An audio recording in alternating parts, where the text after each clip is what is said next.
Bismillahirrahmanirrahim. Assalamualaikum warahmatullahi wabarakatuh. Baik, pada kesempatan kali ini, di hari yang cerah ini, kita akan belajar pendidikan Pancasila dan kewarganegaraan. Sebelum memulai pembelajaran, mari kita berdoa terlebih dahulu. Berdoa dimulai.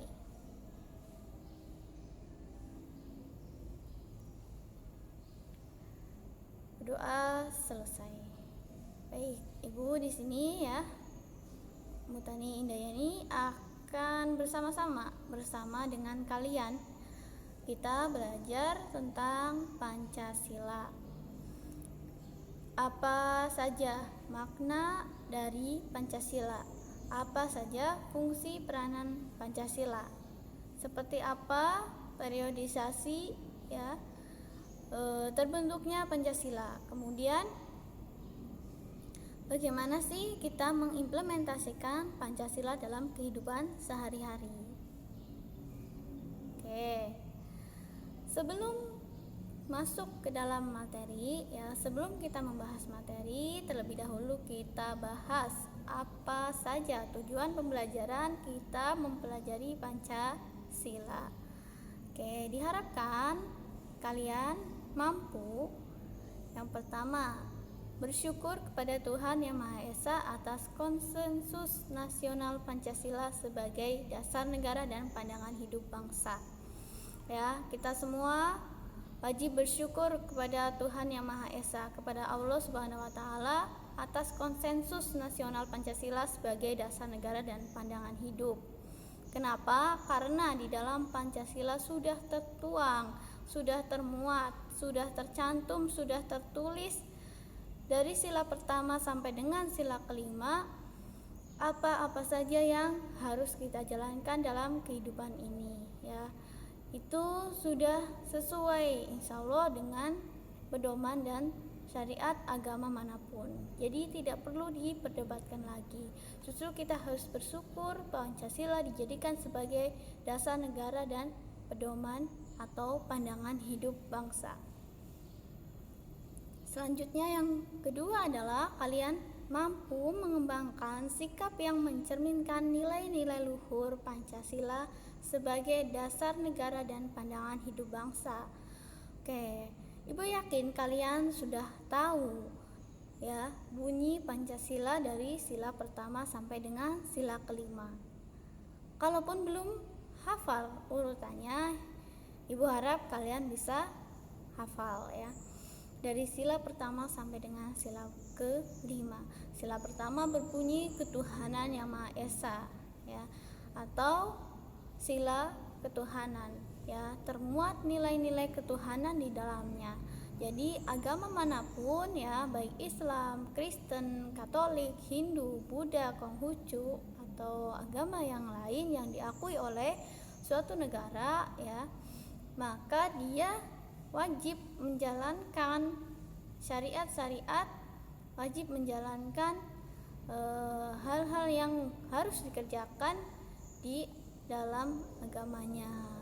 Karena apa? Karena menunjukkan bahwa dia sungguh-sungguh mengamalkan nilai-nilai Pancasila. Misalkan ya, apabila orang Islam, maka dia harus menjalankan sholat 5 waktu, kemudian berpuasa Ramadan, kemudian membayar zakat dan naik haji ya, melaksanakan ibadah haji apabila mampu ya. Mudah-mudahan kita bisa ke Baitullah ya, kita bisa ke Mekah melihat Ka'bah, melaksanakan ibadah haji. Amin. Dan apabila yang sudah melaksanakan ibadah haji, mudah-mudahan bisa kembali lagi melaksanakan ibadah haji di tanah suci. Amin ya rabbal alamin.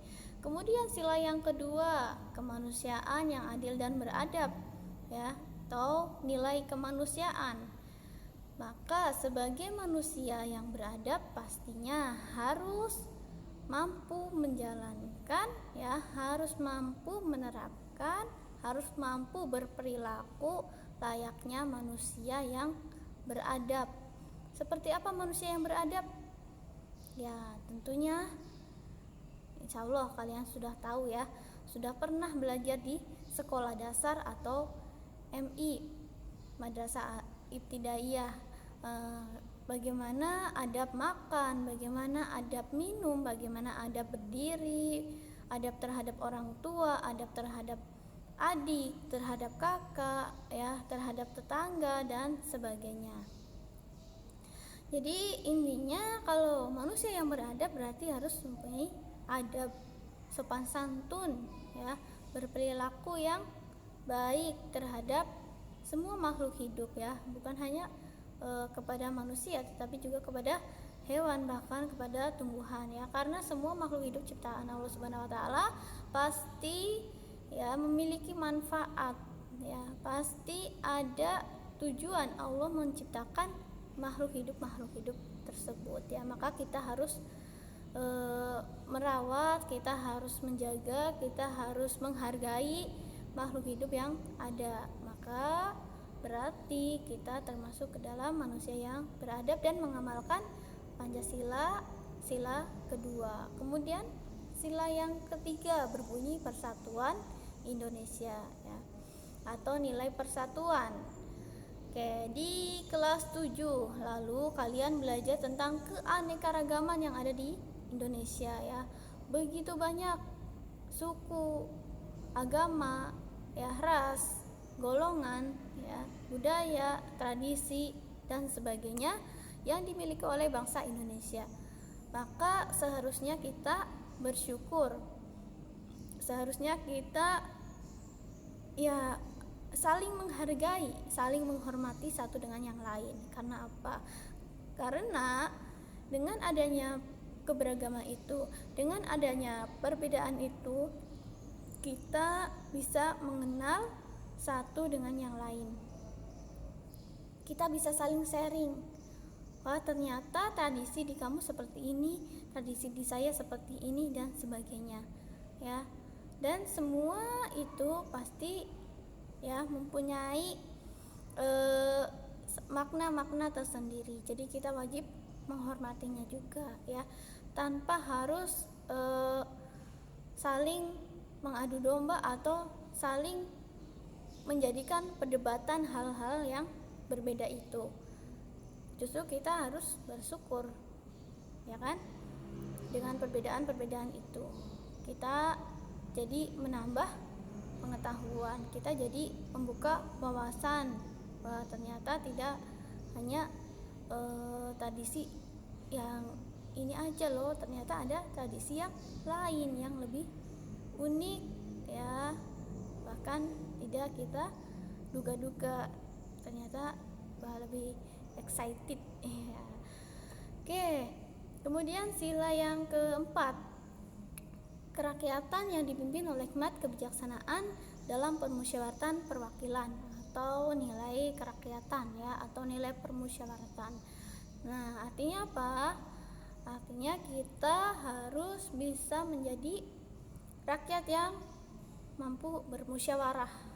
Apabila ada masalah di dalam suatu kelompok kita, ya, kalau kita dalam lingkup kecil, kalian itu di dalam kelas misalkan, ya, atau permasalahan dengan teman satu bangku, ya, dengan satu meja, maka harus dikomunikasikan, harus dibicarakan, ya.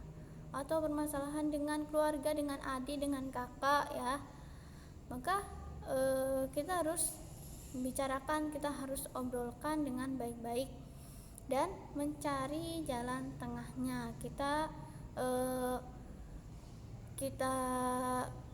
kumpulkan pendapat-pendapat mereka, kemudian kita saling menyetujui nantinya yang mana nih yang akan kita pilih, ya kan. Setelah solusi itu disetujui, maka hasil musyawarah itu disetujui, ya, musyawarah mencapai mufakat, yang artinya mufakat itu kita harus jalankan dengan, ya, tanpa ada keterpaksaan, karena kan sudah disetujui, semuanya sudah setuju, maka harus dijalankan. Jangan hanya setuju saja tetapi tidak menjalankannya, ya. Itu itu juga tidak benar, kurang tepat. Oke, seperti itu ya. Jadi segala permasalahan harus dikomunikasikan karena komunikasi itu penting ya. Bahkan tanpa ada komunikasi kita tidak tahu sebenarnya permasalahan apa sih yang menghambat kalian belajar, misalkan ya, menghambat orang tua tidak memberikan perhatian kepada kalian ya, dan sebagainya. Nah, apa permasalahannya? Maka kita harus saling sharing, kita harus saling obrolkan. Jadi nyambung ya. Kalau kita saling diem-dieman kan nggak tahu. Oke, jadi seperti itu ya kurang lebihnya. Oke, yang kelima adalah sila yang berbunyi keadilan sosial bagi seluruh rakyat Indonesia atau nilai keadilan. Ya, jadi kita sebagai manusia harus berperilaku adil kepada apapun, kepada siapapun. Misal, ya,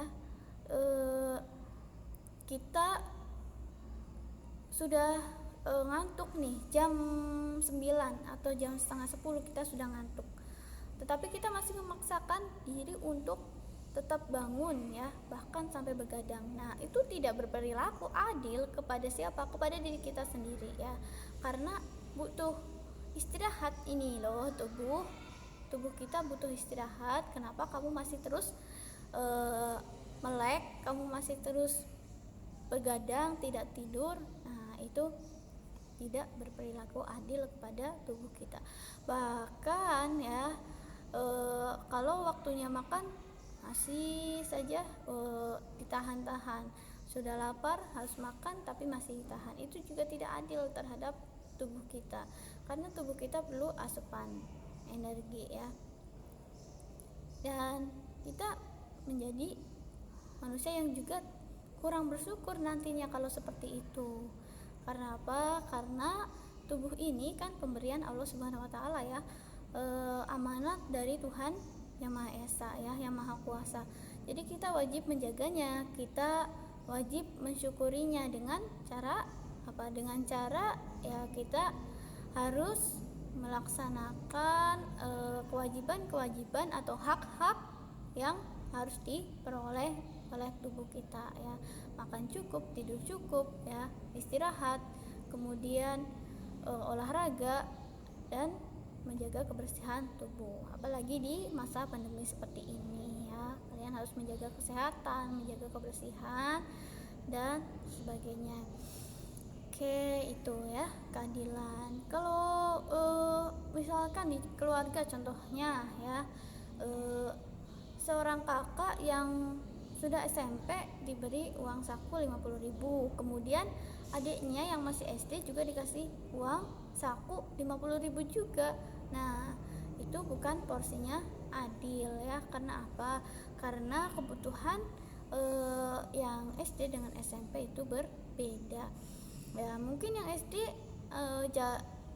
misalkan yang SD hanya jalan kaki ya, berangkat jalan kaki, kemudian yang SMP harus naik bus ya kan.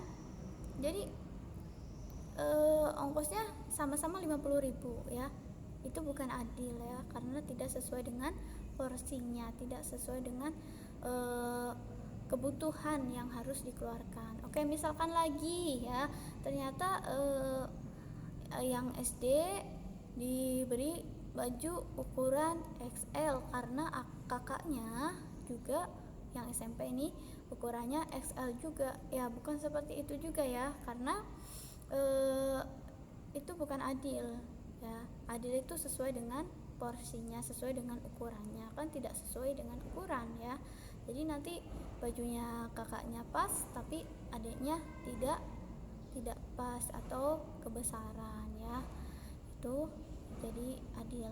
Kemudian kalau di dalam suatu negara ya keadilan sosial bagi seluruh rakyat Indonesia ya, mudah-mudahan kita ya, pejabat-pejabat kita Indonesia mampu melaksanakan keadilan ya. Artinya apa? Hukum yang adil ya, lebih kepada hukum. Karena suatu hukum yang dibilang adil itu tidak berat sebelah ya, tidak memandang mana yang kaya mana yang miskin ya. Mereka yang melakukan kejahatan harus diberikan sanksi yang konsekuen ya, diberikan sanksi yang sesuai dengan tindak kejahatannya, seperti itu ya. Oke, itu sila pertama sampai dengan sila kelima. Mudah-mudahan kalian juga hafal selain isinya, sila pertama sampai dengan sila kelima juga hafal tentang lambang-lambangnya. Oke, next dulu ya. Selanjutnya, kalian mampu mendeskripsikan kedudukan dan fungsi Pancasila sebagai dasar negara dan pandangan hidup bangsa. Apa saja kedudukan, apa saja fungsi Pancasila sebagai dasar negara dan pandangan hidup bangsa. Nah, nanti kita bahas ya. Oke, yang selanjutnya adalah kalian mampu mendeskripsikan arti penting Pancasila sebagai dasar negara dan pandangan hidup bangsa. Apa saja artinya, apa saja maknanya, seberapa pentingkah Pancasila itu dijadikan dasar negara dan pandangan hidup bangsa. Oke, next ya. Nah, ini adalah gambar apa? Ya, gambar burung Garuda. Coba kalian deskripsikan, kalian ungkapkan ya, berapa banyak jumlah bulu sayap, jumlah bulu ekor, jumlah bulu di atas ekor atau di bawah perisai, kemudian jumlah bulu leher, dan apa maknanya, kemudian apa makna dari simbol-simbol di perisai atau di dada burung Garuda, kemudian makna tulisan Bhinneka Tunggal Ika, dan yang terakhir adalah makna bendera yang ada di belakang burung Garuda atau bendera merah putih ya. Kalian coba deskripsikan, tuliskan makna dari gambar ini ya, dari mulai bendera, burung Garuda, dan yang ada di dalamnya. Oke, next ya. Pancasila ya. Pancasila, istilah Pancasila pertama kali ditemukan dalam buku Sutasoma karangan Empu Tantular yang dituliskan pada zaman Kerajaan Majapahit abad ke-14. Sudah lama ya, sudah sangat lama, dan disebut 5 perintah kesusilaan atau Pancasila Krama ya. Krama artinya apa? Tata krama ya, tindak tanduk, tingkah laku yang harus dijalankan ya, yang berisi tentang 5 larangan. Yang pertama adalah dilarang melakukan kekerasan, kedua dilarang mencuri, ketiga dilarang dengki, keempat dilarang berbohong, dan kelima dilarang mabuk minuman keras ya. Oke, dari kelima larangan ini harus dilaksanakan ya, harus kita kita jauhkan. Dilarang berarti tidak boleh dilaksanakan ya. Dilarang melakukan kekerasan berarti jangan melakukan tindak kekerasan kepada apapun, kepada siapapun, manusia, hewan, tumbuhan, dan sebagainya. Dilarang mencuri ya, dilarang mengambil hak milik orang lain yang bukan milik kita. Dilarang berjiwa dengki ya, tidak boleh iri, tidak boleh dengki, tidak boleh merasa teman yang lain atau orang lain itu ternyata lebih daripada kita ya. Tidak boleh seperti itu. Kita harus mensyukuri apa yang diberikan Allah Subhanahu wa taala, apa yang diberikan Tuhan kepada kita. Kemudian dilarang berbohong ya, kita tidak boleh berbohong satu kata pun ya. Karena apa? Karena nanti berbohong itu resikonya sangat besar ya. Nanti akan berbalik kepada kita, kepada diri kita sendiri ya. Jadi kita yang akan mendapatkan akibatnya dari itu. Kemudian dilarang mabuk minuman keras ya, tentunya ya ini berakibat buruk kepada tubuh kita ya, kepada tubuh orang yang mengkonsumsi minuman keras. Kemudian juga berakibat buruk dengan psikologisnya dengan kesehatannya ya. Oke, next ya. Oh ya, ini adalah gambar tentang ya sedikit cuplikan apa itu isi dari ke buku Sutasoma itu ya, karangan Empu Tantular ya. Kurang lebih tulisannya seperti ini, dan ini gambar daripada gambaran pada saat itu ya. Jadi ada suatu relief ya, relief yang mencerminkan pada zaman kerajaan Majapahit. Oke, next kita akan berbicara tentang apa ini ya, fungsi dan peranan Pancasila. Yang pertama adalah Pancasila sebagai jiwa bangsa Indonesia. Artinya Pancasila yang berjiwa Pancasila sebagai jiwa bangsa Indonesia, artinya bahwa Pancasila ini menjiwai setiap orang yang ada di Indonesia, setiap warga ya, warga negara Indonesia ya. Jadi Pancasila itu sudah termuat di dalam sudah merasuki jiwa bangsa Indonesia ya, dan juga harus dihayati, tidak hanya dilihat, tidak hanya dihafalkan ya, tidak hanya dibaca setiap upacara, tapi harus dijiwai, harus merasuk ke dalam jiwa bangsa Indonesia. Oke, next. Pancasila sebagai kepribadian bangsa Indonesia ya. Pancasila sebagai kepribadian bangsa Indonesia artinya bahwa Pancasila ini dijadikan pedoman ya dalam kehidupan sehari-hari ya. Jadi pencerminan perilaku kita ya, kegiatan sehari-hari kita itu mencerminkan nilai-nilai yang ada di dalam Pancasila ya, dari sila pertama sampai dengan sila kelima. Maka Pancasila dijadikan sebagai kepribadian bangsa Indonesia. Dan selanjutnya Pancasila sebagai sumber dari segala sumber hukum. Artinya apa?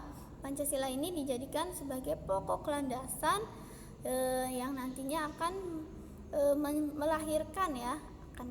akan menciptakan, akan terbentuknya hukum-hukum yang lain, misal seperti Undang-Undang Dasar 1945, isi-isi pasalnya yang ada di dalamnya itu harus memuat Pancasila ya, harus sesuai dengan nilai-nilai yang ada di Pancasila, tidak boleh berseberangan ya. Kemudian melahirkan peraturan perundang-undangan, peraturan presiden, peraturan daerah, bahkan sampai peraturan keluarga ya, itu harus tidak bersinggungan, tidak boleh melenceng dari isi dari Pancasila. Selanjutnya Pancasila sebagai perjanjian luhur. Kenapa disebut sebagai perjanjian luhur? Karena Pancasila ini ya tertuang ya, Pancasila ini dilahirkan pada saat sebelum kemerdekaan ya, yang dirumuskan oleh para tokoh-tokoh pendiri bangsa ya, oleh para tokoh pendiri negara. Jadi Pancasila ini dijadikan sebagai perjanjian luhur karena pada saat itu ya para tokoh ya, para pendiri negara saling berkomunikasi, saling berunding ya untuk membentuk Pancasila, dan terciptalah ya Pancasila dari sila pertama sampai dengan sila kelima yang sudah dijadikan sebagai kesepakatan ya, makanya ini disebut sebagai Pancasila sebagai perjanjian luhur. Oke, yang selanjutnya Pancasila sebagai cita-cita dan tujuan bangsa Indonesia. Kenapa sebagai cita-cita dan tujuan bangsa Indonesia?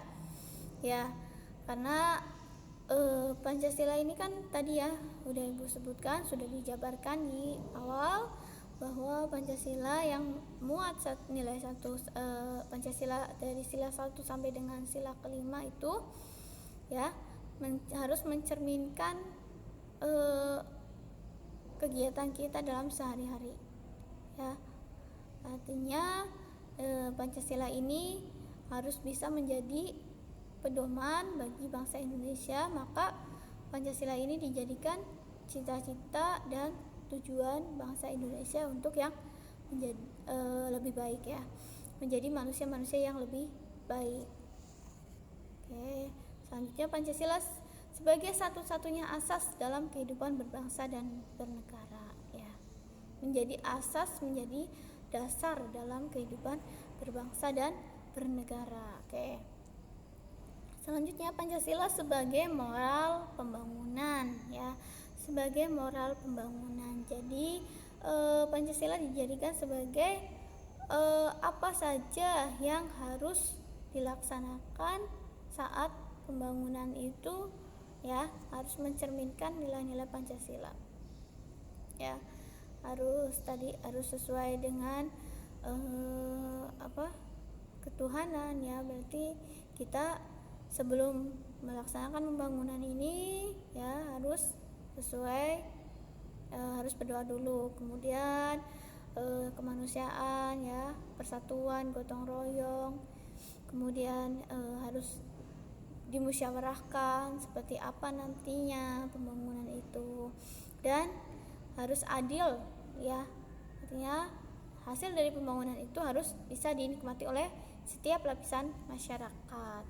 Oke ya, siapakah tokoh di bawah ini? Wah, pasti kalian sudah tahu dan paham ya.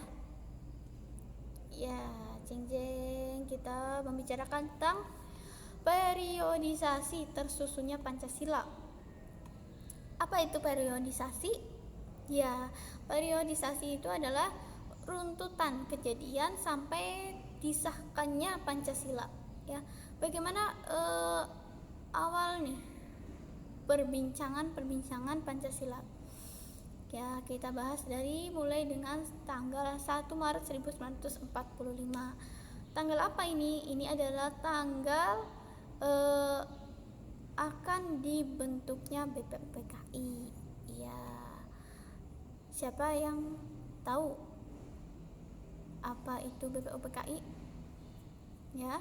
BPUPKI itu kepanjangan dari Badan Penyelidik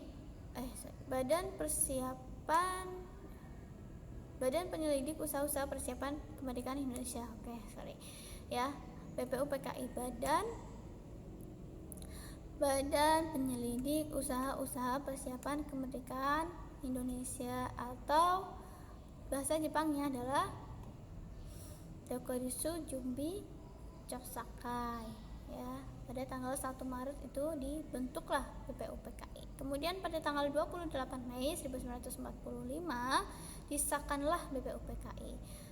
Tanggal 29 Mei sampai dengan 1 Juni 1945 ini dirumuskan ya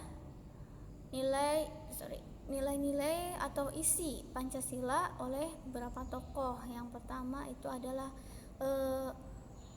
Dr. Supomo, kemudian Muhammad Yamin, dan di tanggal 1-nya itu Insinyur Soekarno, yang mana beliau itu mencetuskan dari kelima sila yang beliau ungkapkan itu diberi nama dengan nama Pancasila.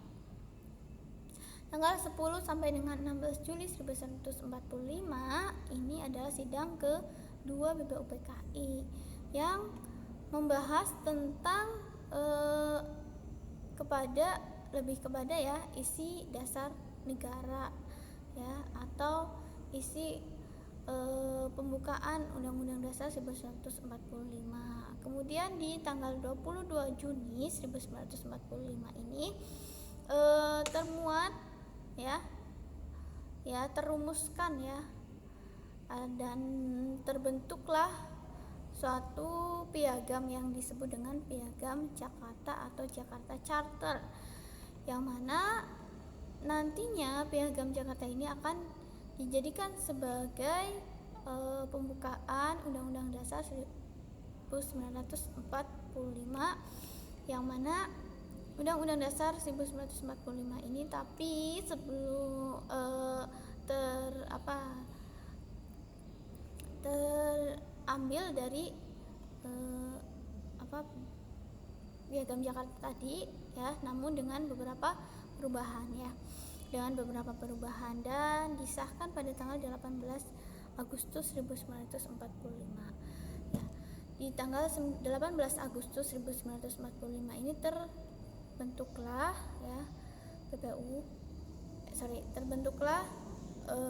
Undang-Undang Dasar Negara Republik Indonesia tahun 1945. Oke, next ya, kita berbicara tentang makna Pancasila ya.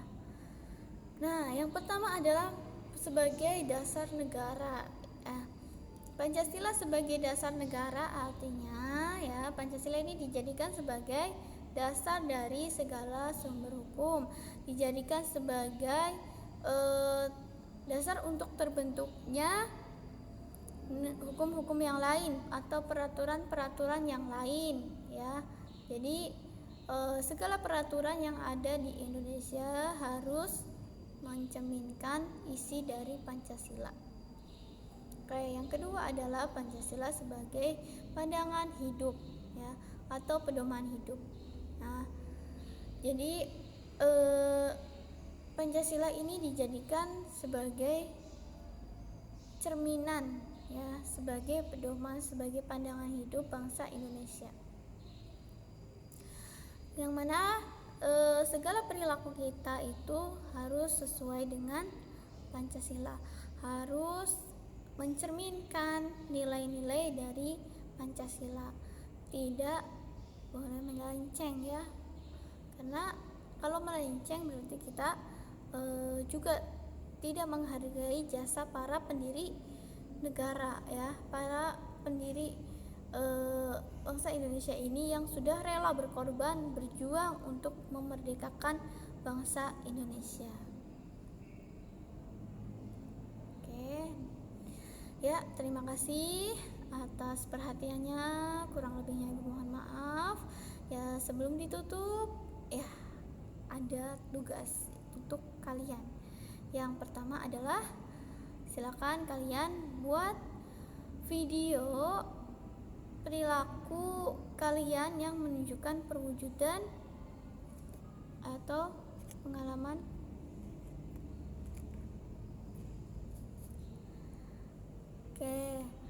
ya, ada tugas ya.